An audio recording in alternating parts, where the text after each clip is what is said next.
Hello दोस्तों, मैं हूं सिक्के से। आप देख रहे हैं शिक्षा सेंटर यूट्यूब चैनल। दोस्तों, आज मैं कोऑर्डिनेट ज्योमेट्री पढ़ाने वाला हूं।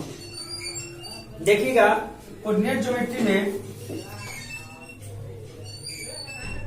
सबसे इंपॉर्टेंट पॉइंट ये जो आप देख रहे हैं, प्लस का चिन्ह जो है क्रॉस, ये 4 डायरेक्शन है, उत्तर दक्षिण पूरब पश्चिम। तो देखिएगा, हमको डायरेक्शन के बारे में नहीं जानना है, लेकिन इसमें यह जानना है कि ऋणात्मक चिन्ह किधर होता है और धनात्मक चिन्ह किधर होता है। देखिएगा, सबसे पहले तो जो ये सेंटर है, इसको हम बोलते हैं मूल बिंदु।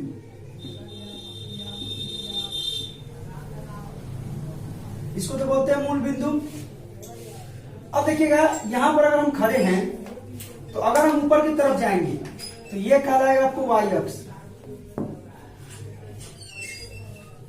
अगर यही क्या है, नीचे की तरफ जाएंगे तो ये कहलाएगा दक्षिण की तरफ वाई डैश अक्ष। डैश लगने का अर्थ हुआ, देखिए वाई है तो वाई मतलब धनात्मक, और डैश लग गया वही चीज, जैसे वाई है और उसमें डैश लग गया तो हो जाएगा आपको ऋणात्मक। तो देखिएगा, ये अगर वाई है तो ये धनात्मक हो जाएगा, और नीचे डैश लग गया तो ये ऋणात्मक हो जाएगा। अगर यही हम क्या कर रहे हैं, पूरब की तरफ चलेंगे यानी दाहिने हाथ की तरफ, तो ये क्या हो जाएगा आपको एक्स अक्ष। और यही बाएं की तरफ चलेंगे तो हो जाएगा एक्स डैश अक्ष। देखिएगा, ये बहुत इंपॉर्टेंट है। अब डैश जो लगा हुआ है, ये डैश जो चिन्ह है, ये ऋणात्मक शो करता है, यानी ये हो जाएगा आपको धनात्मक। एक्स और वाई दोनों ये धनात्मक हो जाएगा, और डैश जो लगा हुआ है हो जाएगा ऋणात्मक। अब देखिएगा, इसमें 4 आपको, पहला वर्ग, दूसरा वर्ग, तीसरा वर्ग और चौथा वर्ग। अब 4 जो वर्ग बन रहा है, तो देखिएगा इसमें क्या होगा। अगर आपसे कोई पूछेगा प्रथम वर्ग में क्या होता है, तो बोलेंगे प्रथम कक्ष, प्रथम कक्ष चिन्ह। अगर कोई, ये प्रथम कक्ष है, फर्स्ट मान लीजिए, ये आपको सेकेंड मिल जाएगा, ये आपको थर्ड मिल जाएगा, ये आपको फोर्थ मिल जाएगा। देखिएगा, तो यहाँ पर प्रथम लिखिए, या ये भी लिख सकते चिन्ह। फर्स्ट जो है ये क्या है, कक्ष चिन्ह हो जाएगा आपको, ये भी प्लस ये भी प्लस, तो हो जाएगा प्लस कॉमा प्लस। सेकेंड में जब आएंगे तो सेकेंड कक्ष चिन्ह में क्या होगा, देखिएगा हमेशा जब भी आप यहाँ से निकालिएगा ना, एक चीज ध्यान आप रखिएगा, पहले एक्स अक्ष को रखते हैं, एक अक्ष को। तो एक्स मेरा प्लस है, वाई में मेरा प्लस है, प्लस प्लस। अब इसमें आइएगा तो पहले एक्स रखेंगे, तो एक्स मेरा क्या है, एक्स डैश हो या 100 बात बराबर ही होता है, चिन्ह केवल अंतर होता है इसमें। देखिए, एक्स का क्या हो गई माइनस, और वाई का हो जाएगा प्लस, यानी माइनस प्लस आ गया। तृतीय में जब चलेंगे, आप याद भी कर सकते हैं और कंसेप्ट के साथ भी रख सकते हैं दिमाग में। देखिएगा, तृतीय कक्ष में जब चलते हैं हम तो क्या होगा, तृतीय कक्ष में जब जाएंगे तो पहले एक्स लेंगे, तो एक्स वाला क्या आपको माइनस है, और वाई वाला ये भी माइनस है आपका, तो तृतीय कक्ष माइनस माइनस। अब देख रहे चतुर्थ पर जाएंगे, चतुर्थ कक्ष में तो क्या होगा, चतुर्थ कक्ष में जाएंगे तो पहले एक्स वाला लेंगे, एक्स मेरा क्या है प्लस है, और वाई मेरा क्या है माइनस है। तो देखिएगा, ये जो आप देख रहे हैं ये बहुत इंपॉर्टेंट होता है, और ज्यादातर एग्जाम में केवल ये भी पूछ देता है चतुर्थ पक्ष में चिन्ह क्या होगा, तृतीय कक्ष में चिन्ह क्या होगा। तो यहाँ से आप क्या करना होगा, यहाँ चिन्ह अगर मालूम है तभी आप रख सकते हैं, तो नहीं रख सकते। देखिएगा, एक चीज और बताते हैं हम, अगर कोई निर्देशांक आपको दिया हुआ है, अगर कोई निर्देशांक आपको दिया हुआ है, निर्देशांक मान के चलिए 5 और 9, माइनस लगा देते हैं हम, 5 9 दिया हुआ है, निर्देशांक 5 और -9 हो तो x एवं y का मान बताए। अब एक चीज आप हमको बताइएगा, ये दिया हुआ है और x और y का कौन मान निकालने के लिए, तो अगर हम ये जान जाए ये प्रथम है, ये द्वितीय है, तो प्रथम मेरा क्या होता है, तो हमेशा हमेशा के लिए ध्यान रखिएगा, प्रथम मेरा x अक्ष होता है, यानी x बराबर आपको हो जाएगा कितना 5, और y बराबर कितना हो जाएगा, y बराबर जाएगा -9। देखिए ना,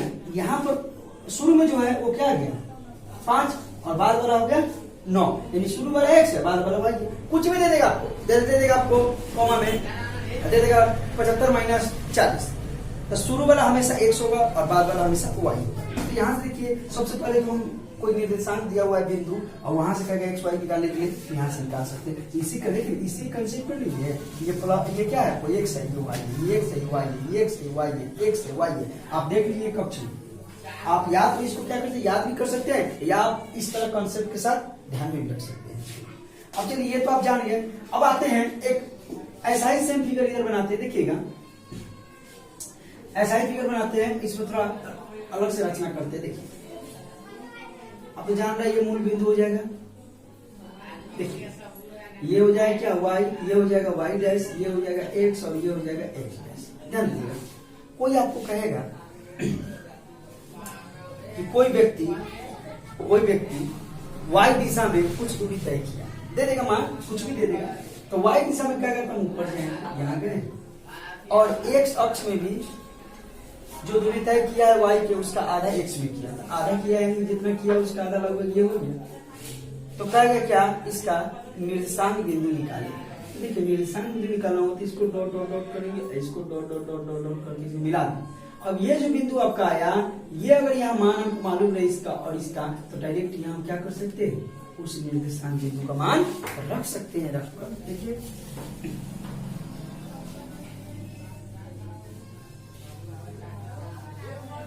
अगर आपको कहेगा, इसमें एक ही फॉर्मूला को ध्यान में आपको रखना है, लेकिन एक फॉर्मूला के साथ साथ 3 भुजा से घिरे हुए और 4 भुजा से घिरे हुए आकृति जो होते हैं, जिसको आयत कहते हैं, समांतर चतुर्भुज कहते हैं, समचतुर्भुज कहते हैं, वर्ग कहते हैं, इसका भी कंसेप्ट आपको होना चाहिए। अगर इसका कंसेप्ट है एक ही फॉर्मूला, अगर वो सारा कंसेप्ट है और एक फॉर्मूला आपको ध्यान में है तो इस चैप्टर बनाना आपको काफी आसान हो जाएगा। देखिए ना, कुछ नहीं है चैप्टर में।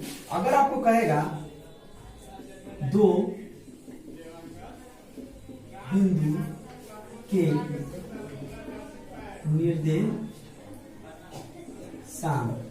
के निर्देशांक P x1 y1 एवं Q x2 y2 हो तो PQ के बीच की दूरी, देखिएगा PQ के बीच की दूरी रूट अंडर, और कुछ भी रख दीजिए। x1 अगर रखना है तो x1 रखिए, x2 रखना है तो x2 रखिए, तो रखिए x1 माइनस x2 का whole square plus y1 minus y2 का होल स्क्वायर। ध्यान दीजिएगा यहाँ पर, यानी क्या किया, देखिए ना, अगर 2 निर्देशांक आपको दिया हुआ है तो पहला वाला क्या करेंगे, एक्स एक्स को दूसरा को घटा देंगे, फिर यहाँ लिखिएगा इसमें पहला वाला से लेकर दूसरा को घटा देंगे, आपका निकल गया। लेकिन कभी कभी देखिए फॉर्मूला एक ही है, एक और फॉर्मूला इसमें हम बताते हैं।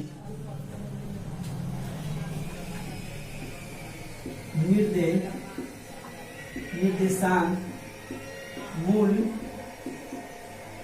बिंदु ओ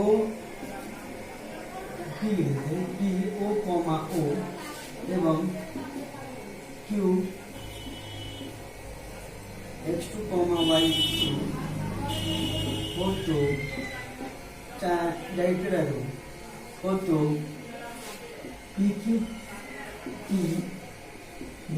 ध्यान दीजिएगा, अब जब आपको कह दिया कि मूल बिंदु, यानी एक बिंदु आपका क्या है, मूल बिंदु यानी ओरिजिन से 0 0 जो है, और दूसरा बिंदु ये दिया हुआ है, तो हम इस फॉर्मूला को ना बैठा के डायरेक्ट हम लिखेंगे x का स्क्वायर प्लस y का स्क्वायर।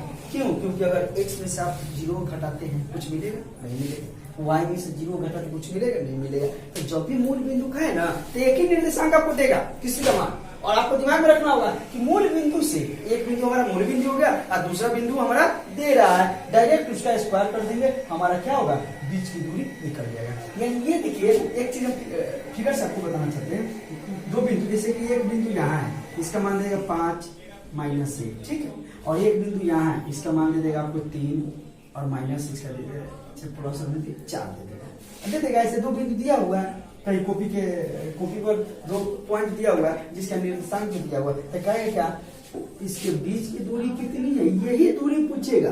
तो ये दूरी निकालने के लिए हम लोग मैथ पढ़ते हैं, मैथ में ऐसा कोई फॉर्मूला नहीं है जो 2 बिंदुओं के बीच की दूरी निकाल दे।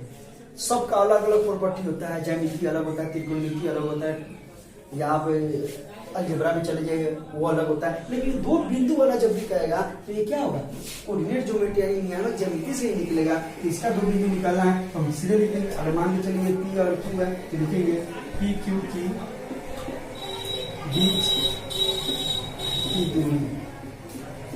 अब रूट अंडर लिखेंगे, देखिएगा रूट अंडर लिख देंगे, 5 है तो 5 लिख दीजिए। अब बीच में माइनस चिन्ह लगेगा, ध्यान रखिएगा माइनस पे लगाएंगे, बिना माइनस का है तो कोई बात नहीं, ऐसा स्क्वायर प्लस है। फिर यहाँ -1 है तो -1 रखेंगे, अब माइनस फॉर्मूला में ही माइनस है, अब फिर ये रखेंगे। अब इसका स्क्वायर, अब देखिएगा पहले इसको हल कर लीजिए, कितना है 2 का स्क्वायर है और ये माइनस माइनस है तो जुड़ जाएगा ना, तो माइनस कितना हो जाएगा 5 का स्क्वायर हो जाएगा।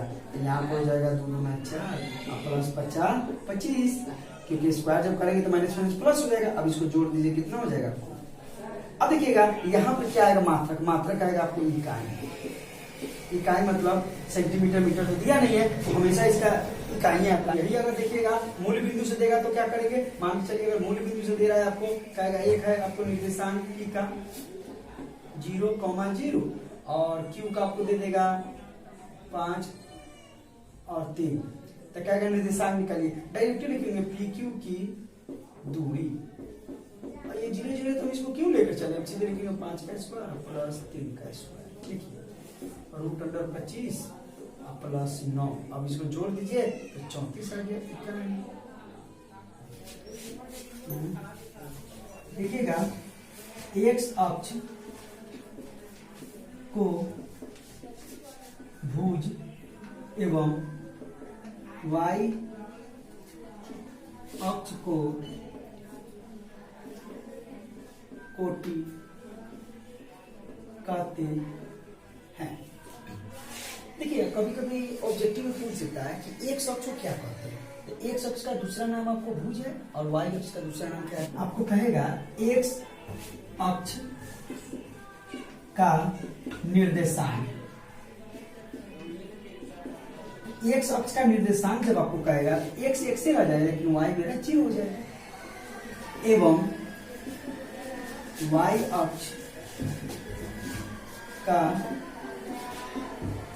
निर्देशांक एक्स 0 हो जाएगा, वाई मेरा। ये तो मेरा नियामक ज्यामिति का जो था बेसिक कंसेप्ट वो दे दिया। अब हम चलते हैं 3 भुजा से घिरे हुए आकृति और 4 भुजा से घिरे हुए आकृति तो कैसे पहचानेंगे, उसका विकर्ण कैसे निकालते हैं, उसका क्षेत्रफल कैसे निकालते हैं। तो सबसे पहले उसके प्रॉपर्टी के बारे में हमको जानना होगा कि त्रिभुज होते क्या है, त्रिभुज में कितने भुजा होते हैं, त्रिभुज में कितने कोण होते हैं, समबाहु त्रिभुज कैसा होता है, विषमबाहु त्रिभुज कैसा होता है, 4 आकृति वाला जो बनता है चतुर्भुज उसमें क्या क्या होता है। त्रिभुज जो होते हैं भुजा के आधार पर, कोण के आधार पर 6 प्रकार के होते हैं। अगर भुजा के आधार पर देखेंगे तो त्रिभुज 3 प्रकार के होते हैं, समबाहु त्रिभुज, विषमबाहु त्रिभुज और समद्विबाहु त्रिभुज। कोण के आधार पर देखेंगे समकोण, न्यून कोण, अधिक कोण। तो चलिए हमको कोण पर नहीं जानना है, भुजा पर जानना है। क्यों? क्योंकि दो बिंदुओं के बीच निर्देशांक जब भी कहेगा आपको निकालने के लिए तो भुजा की क्या करेगा, दूरी कहेगा निकालने के लिए, न कि कोण निकालने के लिए। तो चलिए यहाँ पर देखते हैं, हम त्रिभुज लेके चलते हैं। त्रिभुज का 3 केस है। चलिए पहले हम लिखते हैं यहाँ पर समबाहु, समबाहु त्रिभुज। अब आते हैं विषमबाहु,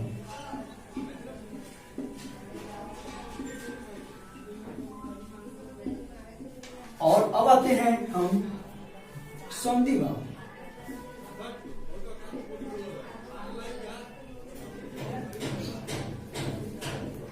अब देखिएगा ये 3 जो आप देख रहे हैं ये त्रिभुज है। तो चलिए तीनों का प्रॉपर्टी अगर आप ध्यान में रखते हैं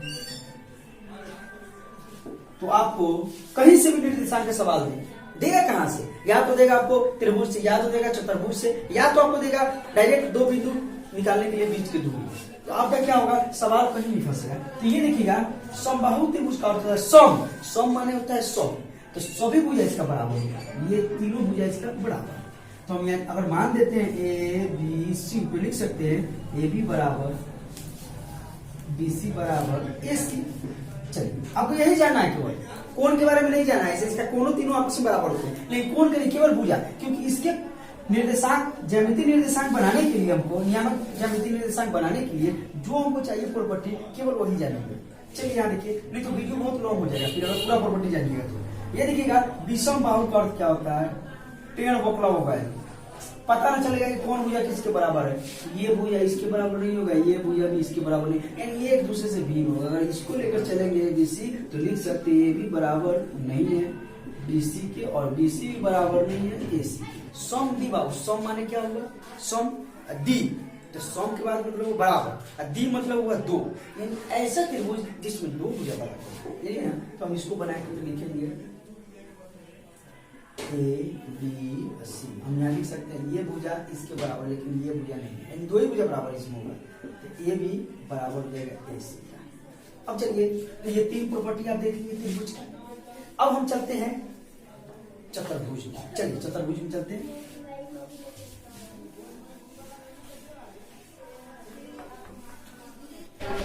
देखिएगा, अब चलते हैं चतुर्भुज में। चतुर्भुज में यानी चार भुजा से घिरा होता है तो क्या होगा, तो देखिएगा एक तो होगा आपको वर्ग, वर्ग का ही भाई होता है जो उसको बोलते हैं हम सम, सम चतुर्भुज, आयत, और आयत का ही भाई होता है समांतर चतुर्भुज।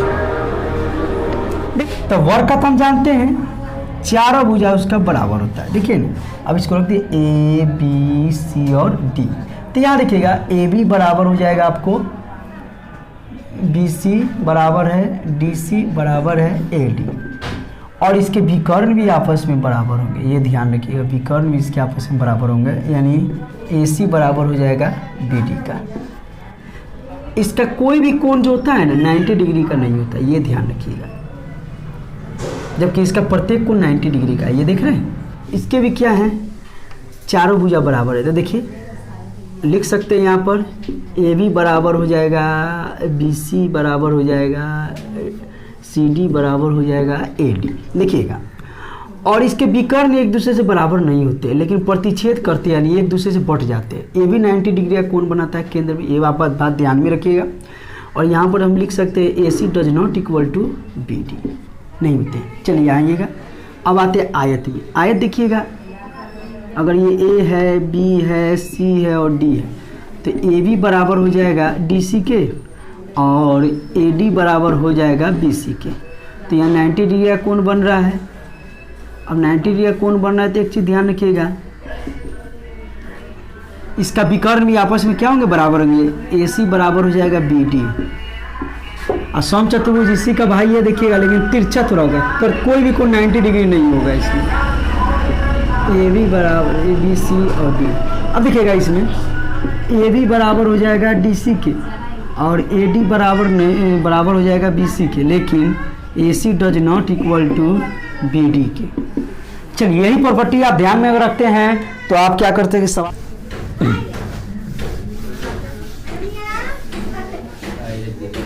चलिए, तो आपको तो बेसिक कंसेप्ट हम दे दिए, यहाँ पर नियामक ज्यामिति का जो है कंसेप्ट वो हम आपको दे दिए। अब इस पर आधारित कुछ सवाल सोल्व करते हैं, वह सोल्व हम भारती 1 क्लास 10 से कर रहे हैं। चलिए कुछ देखिएगा, इसका सेकेंड चैप्टर का जो कंसेप्ट है वो अगले वीडियो में हम देखेगा। पहला जो क्वेश्चन है वो क्या कर रहे हैं, देखिएगा, बिंदु 15,8 की दूरी मूल बिंदु से ज्ञात कीजिए। मूल बिंदु जैसे ही कर दिया, इसका अर्थ हुआ एक हमारा निर्देशांक क्या है 0 0 है, तो लिखेंगे यहाँ पर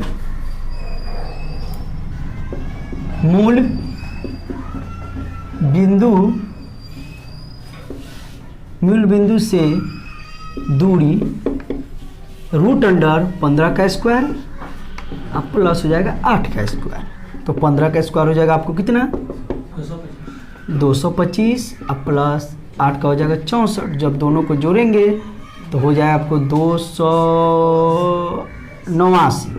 ये हम जानते हैं 17 का होता है, तो ये देखिए क्या हो जाएगा इकाई, 17 इकाई। चलिए यहाँ देखिए दूसरा क्वेश्चन क्या कर रहा है, यदि मूल बिंदु दिया हुआ है, मूल बिंदु हो तो P के निर्देशांक इतना हो तो OP ज्ञात कीजिए। चलिए तो लिखेंगे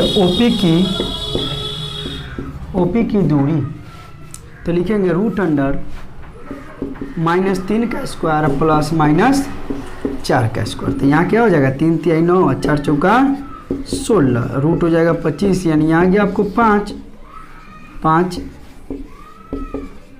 इकाई।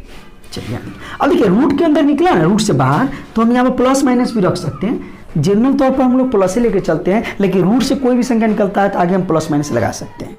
क्वेश्चन 3 में कह रहा है सिद्ध कीजिए कि बिंदु a cos theta comma a sin theta की दूरी मूल बिंदु से सर्वदा एक ही रहती है, चाहे थीटा का मान कुछ भी हो। तो हमको सिद्ध करना है। चलिए यहाँ देखिएगा सॉल्यूशन हम लिखेंगे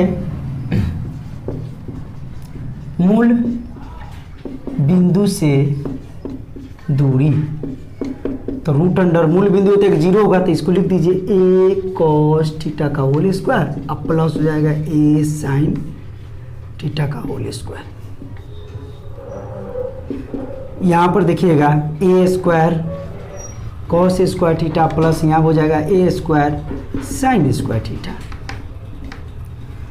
यहाँ से हम क्या करेंगे, a कॉमन ले लेंगे, तो यहाँ क्या हो जाएगा, पहले इसको लिख देते हैं sin square theta plus cos square theta. एक फार्मूला हम लोग जानते हैं, देखिएगा sin square theta plus cos square theta equal to होता है 1। तो यहाँ देखिए तो रूट अंडर हो जाएगा a स्क्वायर अगुने 1। अब इसी को हम लिख सकते हैं रूट अंडर a स्क्वायर यानी a इकाई, ये आ गया a इकाई। देखिए थीटा का मान का कोई असर नहीं पड़ा, मेरा थीटा का मान हमारा कोई असर नहीं पड़ा, और हमारा जो कोफिशिएंट था गुणांक वही मेरा बाहर आ गया, तो हमारा तो सिद्ध हो गया ये। चलिए यहाँ दूसरा देखिएगा बिंदुओं इतना तथा इतना के बीच की दूरी ज्ञात कीजिए। चलिए ऐसा सवाल बनाने के लिए आज देख लीजिए, ये तो दिया हुआ नहीं है नाम कोई, तो हम यहाँ लिख देंगे माना कि P लिख लेंगे -1 3, ठीक है, और एक लिख लीजिए आप क्यों, यहाँ लिख दिए -5 और 7, और क्या कीजिएगा एक डायग्राम ऐसे बना दीजिएगा। ये बनाने से फायदा क्या होगा, चलिए देखिए ये आपको बहुत ही भाषा को क्या करेगा, अपने अंदर सिमटा हुआ है। अगर चलिए अब लिखेंगे पी क्यू की बीच दूरी। चलिए तो रूट अंडर फार्मूला होता है, हम जानते हैं x1 माइनस x2 का whole square plus y1 minus y2 का होल स्क्वायर रूट अंडर। ध्यान दीजिएगा x1 मेरा यही ना है, तो लिख देंगे -1 और माइनस, और x2 मेरा क्या है -5 है, तो -5 लिखिए। चलिए तो यहाँ पर आप मझली कोष्ट लगा दीजिए क्योंकि छोटी कोष्ट अंदर आ गया है। चलिए यहाँ देखिए y का मान कितना होगा मेरा 3, अब माइनस y2 का मान हो जाएगा 7 इसका होल स्क्वायर। चलिए स्टेप बाय स्टेप करते चलिएगा, आपको परेशानी कम झेलना पड़ेगा। देखिए ये -1 हो गया, माइनस प्लस हो जाएगा 5, और यहाँ देखिए क्या हो जाएगा 3 है और -7 इसका होल स्क्वायर। दिख रहा है? चलिए यहाँ देखिए तो यहाँ पर क्या हो जाएगा 4 का स्क्वायर, और यहाँ पर हो जाएगा -4 का स्क्वायर। यहाँ आइएगा तो यहाँ हम लिख सकते हैं 4 चौका 16 और प्लस 4 चौका 16। हम इसको क्या लिख सकते हैं 2 गुने 16, 2 बार है यानी 16 दूना 32। अब यहाँ 4 हो जाएगा और रूट 2 हो जाएगा। क्लास 10th का जो सोल्व बचा हुआ है उसको अगले वीडियो में सोल्व कर अपलोड करेंगे। अगर दोस्तों अगर ये वीडियो आपको अच्छा लगे तो लाइक करें, कमेंट करें और चैनल को सब्सक्राइब करें, दोस्तों में वीडियो को शेयर भी करें।